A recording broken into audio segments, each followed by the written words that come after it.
የብሉይ ኪዳን ትልልቅ የተባሉ በእግዚአብሔር እጅ የተደረጉ ተአምራትን አምጥቶ በኢየሱስ የተደረገውን ተአምር ማነጻጸር ነበረበት። ከነዚህ ሁሉ ጋር ኢየሱስን አነጻጽሮ ኢየሱስ ከሁሉም ይበልጣል አለ። የደብዳቤው ጠቅላላ ሐሳብ እሱ ነው። ኢየሱስ ከሁሉም ይበልጣል። ኢየሱስ ከአብርሃም ይበልጣል። ኢየሱስ ከሙሴ ይበልጣል። ኢየሱስ ከአባቶች ይበልጣል። ኢየሱስ ከነ ኤልያስ ይበልጣል። ኢየሱስን ከመላእክት ጋር፣ ኢየሱስን ከአባቶች ጋር፣ ለምሳሌ ከአብርሃም ጋር፣ ከሙሴ ጋር፣ ከአሮን ጋር፣ ከሌዋውያን ጋርና ከብሉይ ኪዳን የእምነት ጀግኖች ጋር ማለት ነው። በብሉይ ኪዳን የእምነት ጀግኖች የሚባሉ አሉ፣ ሻምፒየንስ የሚባሉ አሉ። ድል ነስተዋል የተባሉ መጽሐፍ ቅዱስ ድል አድራጊዎች ናቸው ያላቸው አምነው የሞቱ ማለት ነው። በእውነት ነው። ሰው ጨብጦ እንኳን መሞት ያቅተዋል አንድ ጉዳይ። እነሱ ሳይጨብጡ አምነው የሞቱ በጣም ሻምፒየን ያላቸው መጽሐፍ ቅዱስ። እኛ ምናልባት መጽሐፍ ቅዱስ ላይ ስላሉ ጀግኖች የምንላቸው በእኛ ዘመን ቢኖሩ ጀግና ማንላቸው ማለት ነው። መጽሐፍ ቅዱስ ላይ ግን ጀግና ናቸው። አሁን በአውሬ ተበልቶ የሞተ ሰው በእኛ ዘመን ቢሆን እግዚአብሔር ፈርዶበታል ማለት ነው። መጽሐፍ ቅዱሱ ግን አውሬ ተበልቶ ሞቱ ብሎ ድል አረጉ ነው ያላቸው። በመጋዝ የተሰነጠቀ ሰው አሁን ብታገኙ በእምነቱ ምክንያት አምላኩ ሊያድነው አልቻለም ነው እኛ አርጊው የምናረገው። መጽሐፍ ቅዱስን ለእምነታቸው ሲሉ እንደዚህ አድርገዋልና ድል ነሺዎች ናቸው። ምናልባትም የእምነት አርበኞቹን መዘርዘር ብቻ ሳይሆን የዚህ እምነት ጀማሪ የነበረውንም ኢየሱስን የዛሬ 2000 ዓመት እሱ በነበረበት ዘመን አብረኑ ኖረን ቢሆን ኖሮ ለመከተል አዳጋች ነው። ሲሞትም ባይዘወይ የመሲህ ሞት አይደለም የሞተው፣ የወንበዴ ሞት ነው የሞተው አይደል? እንደው እኮ ግልጹን እኮ ካወራችሁና ኢየሱስ መሬት ላይ ያለ ፊት ለፊት ሲሰቀል ብትኖሩ እናንተ ከ11 መሃል ልትሆኑ ትችላላችሁ፣ ከሚከተሉት መሃል እንጂ በጣም አዳጋች ነው። ሲሰቀል እያያችሁ የወንበዴ ሞት እየሞተ ግን ከእግዚአብሔር አንግል ግን የኢየሱስ አይነት የለም። ክብር ለኢየሱስ ይሁን እና ከእንደነዚህ አይነት በጣም ትልልቅ የእምነት ጀግኖች ጋር ኢየሱስን ማነጻጸር ነበረበት። የብሉይ ኪዳን ትልልቅ የተባሉ በእግዚአብሔር እጅ የተደረጉ ተአምራትን አምጥቶ በኢየሱስ የተደረገውን ተአምር ማነጻጸር ነበረበት። ከነዚህ ሁሉ ጋር ኢየሱስን አነጻጽሮ ኢየሱስ ከሁሉም ይበልጣል አለ። የደብዳቤው ጠቅላላ ሐሳብ እሱ ነው። ኢየሱስ ከሁሉም ይበልጣል። ኢየሱስ ከአብርሃም ይበልጣል። ኢየሱስ ከሙሴ ይበልጣል። ኢየሱስ ከአባቶች ይበልጣል። ኢየሱስ ከነ ኤልያስ ይበልጣል። አሁን ይህንን ለእናንተ መስበክ በጣም ከባድ ነው። ምክንያቱም ለኢትዮጵያውያን ባለውለታ ናቸው እነዚህ ብሉይ ኪዳን አባቶች። አሁን የኢየሱስ የመስቀል ሥራ ከቀይ ባህር መከፈል ይበልጣል። አሁን ከባድ ነው ለኢትዮጵያዊ መስበክ። ምክንያቱም ከመስቀል ሥራው በላይ ቀይ ባህርን ሰምተነዋል። ባለውለታችን ነው። በእውነት ግን ስነግራችሁ የኢየሱስ የመስቀል ሥራ ወደር የለው። ያ ከግብፅ ወደ ከነዓን ነው፣ ይሄ ከሲኦል ወደ ሰማይ። ያ የ430 ዓመት ባርነት የተሰበረበት፣ ይሄ ዘላለም ሞት የተሰበረበት። የዛኛው መሪው ሙሴ ነው፣ የዚህኛው ኢየሱስ ነው። አሁን እዚህኛው ላይ ሙሴ አውጪ አይደለም፣ ከኛ ጋር አብረው ወጪ ነው። ኢየሱስ ነው የሚያወጣው ሙሴን ራሱ። ሙሴ ምን ይለዋል ኢየሱስን ሲያዋራው? እኔ ከግብፅ ወደ ከነዓን፣ ከግብፅ ሲለዩ ኤክሶዶስ ነው ትክክለኛው ቃሉ። የብሉይም የአዲሱም የኢየሱስ ሞትን ባይዞ ዘጸአት ነው ተብሎ የተጠራው። ያኛውን ዘጸአት እኔ ስሰራው ይገርምሃል፣ በትራንሳ ተብዬ በትራንስቼ ባህር ተከፍሎ ነው የወጡት። አንተ እንዴት ነው የምትሰራው ይለው ሞቼ እና ወሬ ነው የሰማይ ስብሰባ እኮ ሞተ። አዎ እምታወጣን ይለዋል ሙሴ። አውጭ አይደለም አዎ ይለዋል። እኔ መስቀል ላይ ሞታሉ በሙሉ ጥርግ ብላችሁ። ክብር ለኢየሱስ። ስለዚህ ከሰማነው ለቀን እንዳንሄድ ለሰማነው ነገር አብልጠን ልንጠነቀቅ ይገባናል። ምንድነው የሰሙት? ጌታ ኢየሱስ ክርስቶስ ከሁሉ ይልቃል። አዎ የዘላለም ሕይወት ያለው በጌታ በኢየሱስ ክርስቶስ በማመን ብቻ ነው። አዎ ከዚህ እውነት ከሰማነው ለቀን እንዳንወሰድ አብልጠን አብዝተን ልንጠነቀቅ ይገባናል። የሚጎትት የሚስብ ወደኋላ የሚያስቀር ከዕብራውያን አንጻር በዕብራውያን ኮንቴክስት ካየነው ሃይማኖተኝነታቸው በእጃቸው ላይ የነበረው በቅዱሳት መጻሕፍት ያሉ የእምነት አባቶቻቸው በእምነት አባቶቻቸው የተከናወኑ ትልልቅ ታሪኮች ኢየሱስን ሊጋርዱባቸው ይታገሏቸዋል። ስለዚህ ይሄ ደብዳቤ ሲጻፍ የሚጽፈው ሰው እንደዚህ ይላል፣ ከሰማችሁት ነገር ወደ ኋላ እንዳታፈገፍጉ፣ ለቃችሁ ወደ ኋላ እንዳታፈገፍጉ፣ ለሰማችሁት ነገር ልትጠነቀቁ፣ ፕሮቴክት አርጉ። መልእክታችሁ የሰማችሁትን ወንጌላው ጋርድ አርጉ፣ ጠብቁት፣ ልትጠነቀቁ ይገባል። እግዚአብሔር ይጠብቃችኋል ብቻ አይደለም የሚለው ተጠንቀቁ። ኮንሸስ መሆን አለ። ምዕራፍ 1 ቁጥር 2 እና ቁጥር 3 ላይ ኢየሱስ መለኮት መሆኑን አስረድቷቸዋል። ቁጥር 4 ላይ በመስቀል ላይ በፈሰሰው ደም እኛና እግዚአብሔርን አስታርቆ ስራውን ጨርሶ በሰማያት በግርማው ቀኝ ተቀምጧል ብሏቸዋል። ስለዚህ የመፍጠርም የቤዛነትም ሥራ የኢየሱስ ብቻ ነው። በቀደመው ኪዳን የነበሩ ታሪኮችም አባቶችም በእጃቸው የተከናወነ የትኛውም ተአምር ለዚህ ጥላ ብቻ ነው።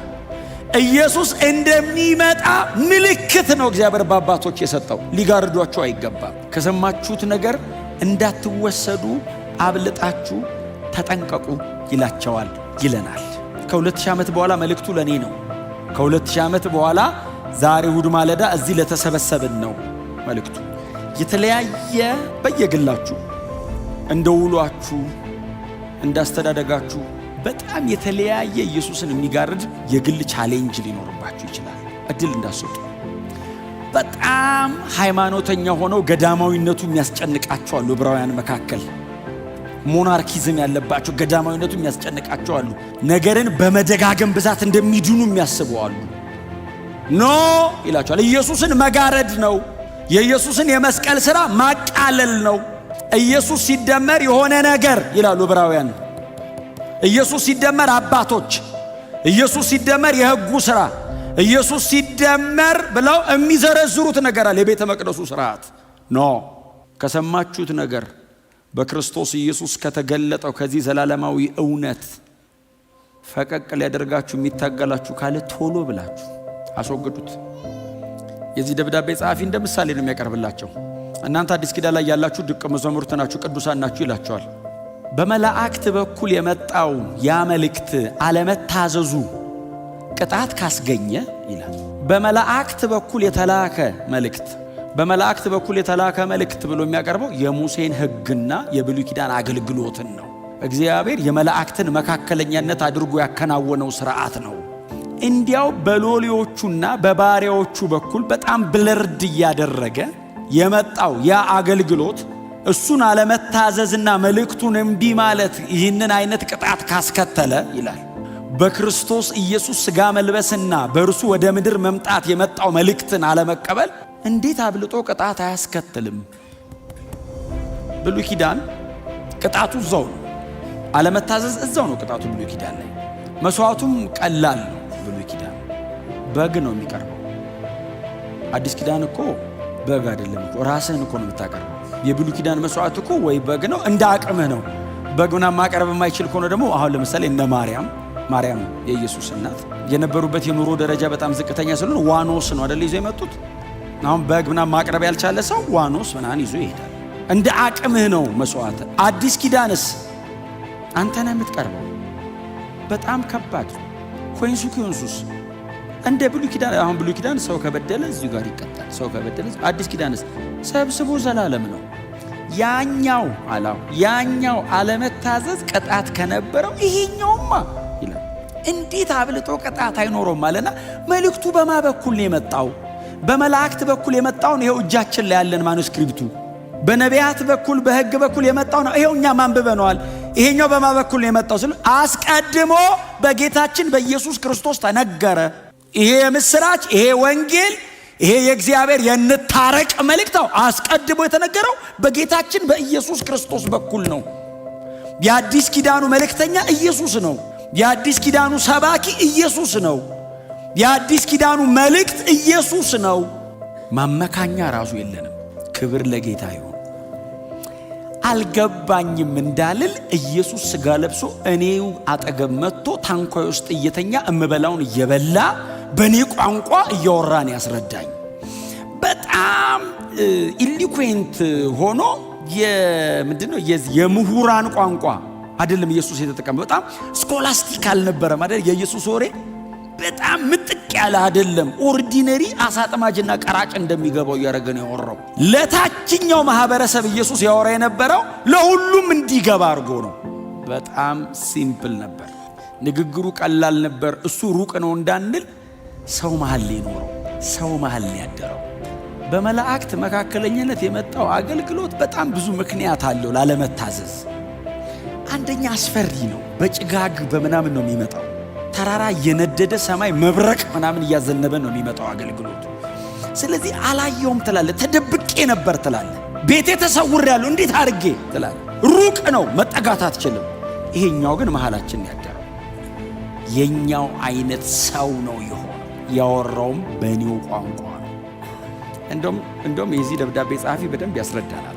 እዚሁ ጋር ቁጥር 4 ላይ በምልክት በድንቅ በልዩ ልዩ ተአምራት እንዲሁም እንደ ፈቃዱ በታደሉት የመንፈሱ ስጦታዎች ስለዚሁ ነገር መስክሯል። እግዚአብሔር እንዲሁ ንግግር ብቻ አልነበረም ሲያደርግ የነበረው፣ የሚነግረን ነገር እንዲገባን ተአምራት ያደርግ ነበር። ተአምር ማለት ራንደም የሆነ ተአምር ማለት አይደለም። በጌታ በኢየሱስ ክርስቶስ የተደረገ የትኛውም ተአምር እግረ መንገድ የተደረገ ተአምር የለም። ሲያረገው እግረ መንገድ ይመስላል እንጂ እግረ መንገድ አይደለም ያረጋት። እኛ ግን አሁን ለምሳሌ መንገድ ላይ እየሄደ ነው የሚያረገው ተአምር። ስለዚህ ድንገት አይመስልም። ሰው ነግሮት አይመስልም፣ አይደለም። ይህንን ጉዳይ አድምቆ ለማሳየት እግዚአብሔር ይመሰክር የነበረው በተአምራት በድንቆች 5000 ሰው ሲያበላ እርቧቸዋልና ጠገበው ወደ ቤት ይሂዱ አይደለም። የህይወት እንጀራ እኔ ነኝ ነው። መልእክቱን ነው እያወራ ያለው። የዘላለም ህይወት ምን ያህል እንደተጠጋቸውና እንደቀረባቸው ለመመስከር ነው እግዚአብሔር ተአምራት ያደረገው። በክርስቶስ ኢየሱስ በኩል እነዚህ ምልክቶች ሲደረጉ፣ ተአምራቶቹ ሲከናወኑ፣ ድንቆቹን እግዚአብሔር ሲያደርግ ስለዚህ ጉዳይ መስክሯል። ኢሳይያስ ኢየሱስ ከድንግል ማርያም ይወለዳል የሚል ሙሉ አንደርስታንዲንግ ላይኖረው ይችላል። ትንቢቱ በኢሳይያስ ዘመን ተፈጸመ። በኢሳይያስ ዘመን እኮ ተፈጸመ እኮ ትንቢቱ። ድንግል ትጸንሳለች፣ ወንድ ልጅ ትወልዳለች፣ ስሙን አማኑኤል ይሉታል የሚለው እኮ በንጉሱ ዘመን እኮ ተፈጸመ። ሕዝቅያስ ሲሆን ብቻ አገባ ይላል፣ ድንግሊቱን ሴት አገባ ይላል፣ ወለደች ይላል፣ አማኑኤል አለች ይላል። ባይፈጸምስ ይወግሩታል። ለምን? ኢሳይያስ ቆሞ ተነበየ። ነገሩ የተፈጸመው ከ700 ዓመት በኋላ ነው። በዘመኑ ትንቢት ተናግሮ ካልተፈጸመ በድንጋይ ውገሮ የሚል ሕግ አለ። እንዳይወገር ብሎ እግዚአብሔር በቅርብ ያስፈጽመዋል። የሩቁ ነው ዋናው።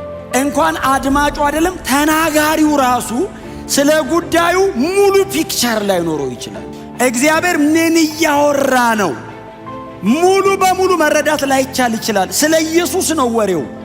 እግዚአብሔር ሊነግር እየሞከረ ያለው ስለሚልከው አዳኝ ነው። በብሉይ ኪዳን አድማጮቹ ይመረምራሉ። አንደኛ ጴጥሮስ ምዕራፍ 1 እንደሱ አይደለም የሚለው? ለእናንተ ስለተናገሩት ስለዚህ መልእክት እኮ ነው የሚለው። እንደውም ትንቢት ነው የሚለው። ለእናንተ ስለተናገሩት ስለዚህ ትንቢት መቼና በምን አይነት ሁኔታ እግዚአብሔር ሊፈጽመው እንደሚችል አጥብቀው ይመረምሩ ነበር ይላል። እግዚአብሔር ተናግሮ በእነሱ አፍ እንዴት ነው ግን ይሄ ነገር? ከእውቀታቸው በላይ ነው መልእክቱ። እግዚአብሔር ይናገራል፣ አልናገርም ማለት አይቻልም። ምን እያለ እንደሆነ ግን ፉሊ አንደርስታንድ አያረጉትም። ግን እግዚአብሔር ብሏል። ኢማጂን ከሚደረገው በላይ ነው። ድንግል ትጸንሳለች ሲባል ጸንሳ አታውቅም። የመጀመሪያም የመጨረሻም ባይዘው ማርያም ናት። በዘላለም ውስጥ ከማርያም ውጪ በድንግልና የምትጸንስ ሴት የለችም። ጉዳዩ የሚወራው ስለ ማርያም ነው። ኢሳይያስ ግን እንደዚህ አይነት ነገር አይቶ አያውቅም። ናቹራልም ነው፣ ለመናገርም ትንሽ ከባድ ነው። እግዚአብሔር ግን ሊያደርግ ያለው ከመረዳቱ በላይ ነው ኢሳይያስ። ስለዚህ ብሉይ ኪዳን ላይ በተወሰነ መንገድ አልገባኝም ብትል እግዚአብሔርም ቆይ ይመጣል ልጄ ይልሃል። ብዙ አይጫንም። ግን በዛ መንገድ እንኳን የመጣው በመላእክት መካከል የመጣው ያ መልእክት እንኳን አለመታዘዙ እንደዚህ አይነት ቅጣት ካስከተላል ክሊር በሆነ መንገድ ግልጽ በሆነ መንገድ የመጨረሻውን የእግዚአብሔርን ዘላለማዊ የማዳን ፕሮግራም በልጁ በኩል እግዚአብሔር ተርኮት ይሄንን እምቢ ማለት የሚያስከትለው ቅጣት ከባድ ነው። ስሙ፣ ይሄ የሚጻፈው በጌታ ላልሆኑና ለማያምኑ ብቻ አይደለም። ቦርን አጌን ክርስቲያኖች ናቸው፣ ግን ዕብራውያን ናቸው፣ አይሁዳውያን ናቸው፣ ግን በጌታ እኮ ናቸው። ቸርች እኮ ነው ያሉት። ወደ ኋላ ሲያፈገፍጉ እኮ ነው ተዉ ይላል። ተመለሱ። ባንመለስ አረ ቅጣት አለው። ፔናሊቲው ሲሪየስ ነው። ኢተርናል ላይፍ አካባቢ አፌክት ያደርጋል። እና ኢየሱስን ሃይማኖታዊ በሆነ መንገድ እንኳን ለመሸፈን መሞከር ቅጣቱ በጣም ከባድ ነው። ዓለማዊ ሆነ አይደለም እኮ ሃይማኖታዊ በሆነ ሪቹዋል እንኳን ልጋረደው ከሞከርክ የዕብራውያን ደብዳቤ ላይ አሁን እኛ በተለምዶ ኃጢአት ብለን የምንጠራውና የምንዘረዝረው አይነት ኃጢአት የለም እዚህ ደብዳቤ ላይ። ፕሮብሌሙ በአባቶች የተደረገው ስራና ሕጉ ነው። ኢየሱስን ለመጋረድ የሚታገሉ ሰዎች ወደ ኋላ እየተጎተቱ ያሉት። ተመለሱ ወደ ክርስቶስ ኢየሱስ ብቻ። እስቲ አሜን በሏ። የሚያድነው ኢየሱስ ብቻ። ሌላ ነገር ልዩ ወንጌል ነው፣ ያስቀጣል። እግዚአብሔር ይህንን መልእክት ያቀረበው በእንደዚህ አይነት ምልክቶችና ድንቆች በተአምራት አጅቦ ነው። ማድረግ ፈልጎ አይደለም። መልእክቱ እውነተኛ እንደሆነ በእናንተ ልብ ላይ ለማተም ነው እግዚአብሔር ይህንን ያደረገው። ኧረ ከአንተ እኮ የተሻለ ነው ሲሉት ሙሴ አይደለም ያበላቸው አላቸው። እሱ እኮ ነው በሙሴ እጅ ያበላው። እሱ ሰማይ ሆኖ ነው መሬት ሆኖ ነው እንዴ? ለሙሴ እኮ አቀብየው ነው። ሙሴ አይደለም እኮ ያበላችሁ። ኧረ አባቴ እኮ ነው ያበላችሁ። አሁን ደግሞ ይሄንን ብትበሉ እንደገና ትራባላችሁ፣ ትሞታላችሁ። ከሰማይ የወረደውን መብል የሚበላ ግን የዘላለም ሕይወት ያገኛል አላቸው። እንጀራው ምንድነው ስጠና ሲል እኔ ነኝ አለ። አያችሁ መልእክቱ እንጀራ ማብላት ሳይሆን እኔም ብሉኝ ነው። እግዚአብሔር መልእክቱን በድንቅና በታምራት በምልክቶች ነበር የተናገረው። የአራት ቀን ሬሳ እግዚአብሔር ከመቃብር አወጣ። በጣም ዝነኛ ነው የአራት ቀኑ ሬሳ አልዓዛር። ያው ታውቃላችሁ፣ በጣም ደጋግመን አንስተነዋል፣ ግን ሆኖ አያውቅም አይደል? አንዴ ነው የሆነው እኮ አይደል? የምታውቁት ካለ በኋላ ትነግሩኛላችሁ። የአራት ቀን ሬሳ ተነስቶ አያውቅም። እርግጠኛ አይደለሁም፣ ግን ወደፊትም የሚነሳ አይመስለኝም። ምክንያቱም እግዚአብሔር የአራት ቀን ሬሳ ምን የአምስት ቀን ሬሳ የማስነሳት ፕሮግራም የለውም። የአራት ቀን ሬሳ እግዚአብሔር ያስነሳውም ላስነሳው ብሎ አይደለም። ሰውየውም ጨርሶ በኋላ እኮ ሞቷል። አልዓዛርን ለዘላለም ለማኖር አይደለም ከመቃብር ያወጣው። ኢየሱስ መናገር የፈለገው ነገር አለ። ለዛች ተብሎ ነው አልዓዛር ከመቃብር የወጣው እንጂ ሰውየውን የማስነሳትም እራት የማብላትም እቅድ የለው። ምዕራፍ 11 12 እኮ እራት በሉ ለእራቱ አይደለም። የሰውየው ከመቃብር መውጣትም አይደለም። ኢየሱስ አሁን የአራት ቀን ሬሳ አስነስቶ እኮ አይገርመውም። አፈር ከምሮ እኮ ሰው ያደርጋል። እንዲህ ቦካ ቦካ አድርጎ እኮ የሰራን እኮ እሱ ክሬት እኮ ነው የሚያደርገው። ሜንቴን ማድረግ አይገርምም። የአራት ቀን ሬሳ ተገብ አልዓዛርን አውጣ ሲለው ሰውየው እየዘለለ ወጣ። እየዘለለ ሲወጣ እግዚአብሔር ያሳያችሁ። አንዳንድ ነገር እኮ እንኳን ጠቅሶ ነው አይደል? ፍን ያደርገናል። አሁን አንችልም። በእውነት ነው የምላችሁ አይደል? አጋንንት ወጥቶ የሆነ ነገር ሲሆን እኮ ይይዘናል። ሰው አንጨብጥ፣ ድምጻችን ይቀየራል አይደል? አንዳንድ ነገር እግዚአብሔር የማያደርገው ለኛ ብሎ ነው። እኛ ቤቱ እንድንኖር ስለሚፈልግ ነው የማያደርገው። እኔው ሌላለው የሞተ ቢነሳ እኛ እንሞታለን። ስለዚህ የቆመው ከሚሞት የሞተው ቢቀበር። አሁን የአራት ቀን ሬሳ አወጣውና ሊገረሙ ሲሉ ትንሣኤና ሕይወት እኔ ነኝ በእኔ የሚያምን አለ ሲሉት ቢሞታ አስነሳዋለሁ፣ በእኔ የሚያምን ከሆነ ቢሞትም ለዘላለም ይኖራል። ምን ማለት ነው? እኔ የምሰጠውን ሕይወት ሞት ኢንተራፕት አያደርገውም ማለት። አሁን እኔ ኢተርናል ላይፍ ስሰጠው እንደዚህ አይነት ሞት ኢንተራፕት አይበጠብጠውም ማለት። እኔ ትንሣኤ ነኝ አለ። ትንሣኤ እኔ የምሰጠው አይደለም ራሴ ነኝ አለ። እስቲ አሜን በሏ። የትንሣኤው እንኩ ብሎ አያድልም። እሱ ነው ገብቶ የሚኖረው አንተ ውስጥ። እኔ አይ አም ዘ ሪዘሬክሽን አለ። የድሮ ሰው እኮ ጥሩ ነው። ልክ ነህ አሜን አሉት። ዘንድሮ ቢሆን ትንሣኤ ነኝ ቢል አንድ ሰው ብድግ ብሎ አይደለም ነው ምንድነው? ኦልሬዲ እኛ አግኝተናል ትንሣኤ። ግን አሁን ኢየሱስን አስቡት፣ ፊዚካሊዝም ብላችሁ እዩት። ኢየሱስን እኔ ነኝ ትንሣኤ፣ እኔ ነኝ ሕይወት አለ። አልዓዛርን ከሞት ማስነሳቱ መልእክት ነበረው ነው አይደለ? የዚህ የዕብራውያን ደብዳቤ ጸሐፊ በስብከት ብቻ ሳይሆን በምልክቶች በድንቆችና በታምራት ያጸናው ነበር። ልክ ታምሩን አይቶ ሰው ሊገረም ሲል ራሱ ስብከት ነበረው። እኔ ነኝ ትንሣኤ የሚል በላን ጠገብ ሊሉ ሲሉ እኔ ነኝ እንጀራው ይላል። ክብር ለኢየሱስ ይሁን።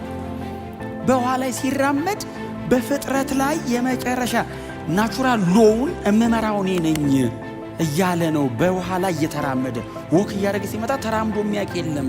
ኢየሱስ ብቻ ነው የተራመደው። ጴጥሮስም የተራመደው ና ብሎት ነው። ተራምዶ አያውቅም። አሳ አጥማጅ ነው። ውሃ ላይ ነው ጥርሱን የነቀለው። ሞክሮ አያውቅም። ቢሞክር ሲሰምጣል። እውነቱን ነው። ኢየሱስ ብቻ ነው የተራመደው። በፍጥረት ላይ ባለቤት ነኝ። መልእክት ነበራቸው። ምልክቶቹና ድንቆቹ ወደ ኢየሱስ ጠቋሚ ናቸው። ምልክት አገልግሎቱ መጠቆም ነው። ስለዚህ በክርስቶስ ኢየሱስ የተደረጉት በሙሉ ወደ ሜሴጁ ነበሩ። ክብር ለኢየሱስ ይሁን።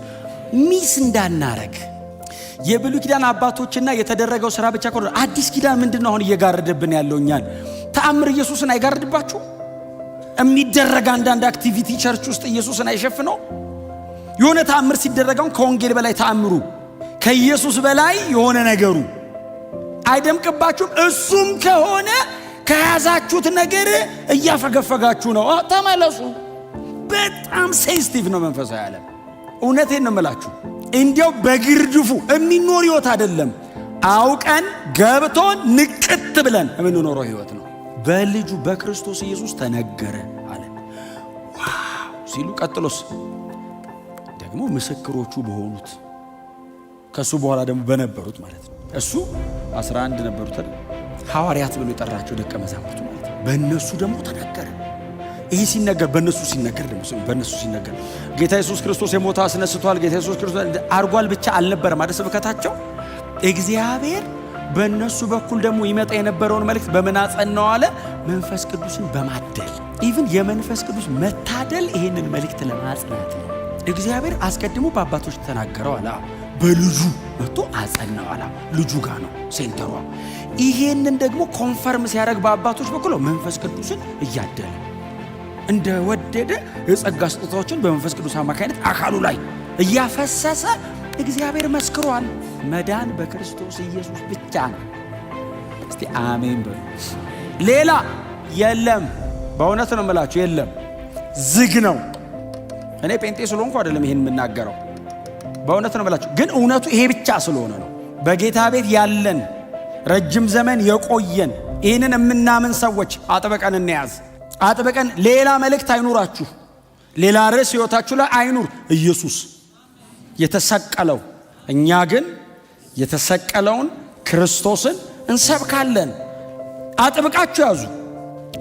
ርዕስ ሲሰጧችሁ አትቀበሉ። አለኝ በሉ። እንትንን ብታስተጋባ ኖ አለኝ እኔ እንትንን ብትዘምር ኧረ አለኝ። ሙሉ መልእክት ኢየሱስ መቻል እኮ ነው። ሌላ ማወራው ከሰማነው ነገር እንዳንወሰድ አብልጠን ልንጠነቀቅ ይገባናል። የሰማነውን በአባቶች በኩል ተነገረ። ይሄ ለዕብራውያን ነው።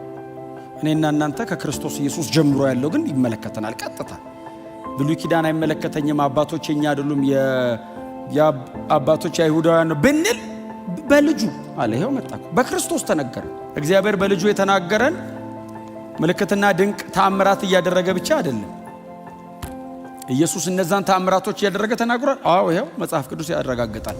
ከዛ በላይስ የመስቀል ሞቱ፣ የኢየሱስ የመስቀል ሞት ማንም ቆሞ የዛን ያክል የክርስቶስን ፍቅር ሊያሳየኝ አይችልም። ማንም ቆሞ እግዚአብሔር ምን ያህል እንደሚወደኝ ከዛ በላይ ሊነግረኝ አይችልም። የኢየሱስ ሲቃይ፣ የኢየሱስ መስቀል ላይ መሞት፣ የኢየሱስ ጣር ከምንም በላይ መልእክት ነው። ከምንም በላይ ድምፅ ነው። ከምንም በላይ መዝሙር ነው። ከምንም በላይ ስብከት ነው።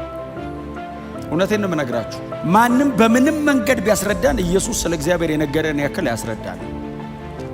ከሰማኑ እንዳንወሰድ አብልጠን እንጠንቀቅ።